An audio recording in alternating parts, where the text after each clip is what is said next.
రేవంత్ రెడ్డి ఏమనుకుంటుండంటే నేను అన్ని ఎగబెట్టినా నాకే ఓట్లు ఎత్తారనుకుంటుండు. మనం సురుకు పెట్టాలి, కర్రు గాల్చి వాత పెట్టాలి కాంగ్రెస్ వాళ్ళకు.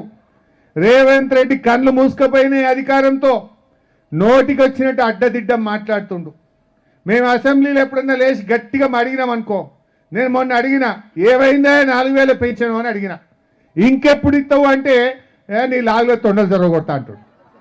నువ్వు 4000 ఇరా అంటే లాగులో తొండలు జరగొడతా అంటాడు. అరే మహిళలకు మహాలక్ష్మి 2500 ఎప్పుడు ఇస్తావురా అంటే నీ పేగులు మెడలేసుకొని తిరుగుతా అంటాడు. అరే తులం బంగారం ఎప్పుడు ఇస్తావా రేవంత్ రెడ్డి?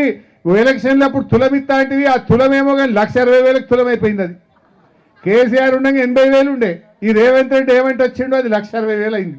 అయిందా? నీ తులం ఇచ్చు లేదు, ధరనేమో పెరిగింది. గా తులం బంగారం ఎప్పుడు ఇస్తావా రేవంత్ రెడ్డి అంటే నీ కళ్ళు గొడ్లు ఉడవీకి గోటీలాడతా అంటాడు. ఇవన్నీ ఏమనాలి? ముఖ్యమంత్రి ఇంకేమన్నా ఏమన్నా గల్లీలో తిరిగే స్ట్రీట్ రౌడీయా?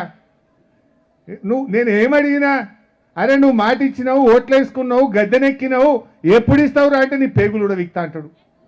ఇది ముఖ్యమంత్రి మాట్లాడే భాషనా? మీ టీవీలలో చూస్తలేరా? ముఖ్యమంత్రి అంటాడు గెలిచినోడు ప్రజలకు మంచిగా పనిచేయాలి. నేను అడుగుతున్న నర్సాపూర్లో ఈ 2.5 ఏళ్ళ కాంగ్రెస్ వచ్చి ఒక్క పైసా పని నర్సాపూర్లో రూపాయి పని ఎక్కడైనా చూపిస్తారా? అరే వాటర్ ట్యాంకులు కేసీఆర్ కట్టినాయే, రోడ్లు కేసీఆర్ వేసినాయే, వైకుంఠధామం కేసీఆర్ కట్టిందే, మున్సిపాలిటీ కేసీఆర్ కట్టిందే, బస్సు డిపో కేసీఆర్ తెచ్చిందే, బస్ స్టాండ్ కేసీఆర్ తెచ్చిందే, చిల్డ్రన్స్ పార్క్ కేసీఆర్ చేసిందే, గా డిగ్రీ కాలేజ్ బిల్డింగ్ కట్టింది కేసీఆర్ కట్టిందే, అర్బన్ పార్క్ చేసింది కేసీఆరే, డబుల్ బెడ్రూమ్లు ఆడ కట్టి తయారున్నాయి కేసీఆరే. యాడొక రూపాయి పని ఉన్నదామా 2.5 ఏళ్ళల్లో?